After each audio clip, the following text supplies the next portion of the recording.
Happy Veganuary, day 23. Today we're making rice pudding. I've been eating this for years. It's one of my top 3 favorite desserts. Cook 225 milliliters of rice in a rice cooker. In a saucepan, combine the cooked rice, 375 milliliters of milk, 80 milliliters of sugar, and 1 milliliter of salt. Cook over medium heat until thick and creamy, about 20 minutes. Now that it's creamy, stir in 125 milliliters of milk, 15 milliliters of flaxseed, and 167 milliliters of raisin, if you like raisins. Then cook 2 more minutes, stirring constantly.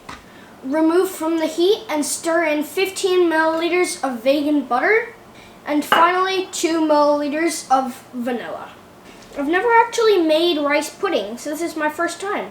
Now sprinkle with a little bit of cinnamon sugar. Cinnamon? Maybe? Cinnamon? Cinnamon. Synonyms. Synonyms. You made me write it too. Cinnamon. Synonym. Stop it. Cinnamon sugar. Yes. Good job.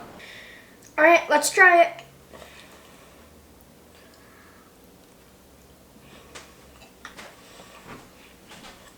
Oh my gosh, that's so good. That tastes amazing. Exactly like a warm hug.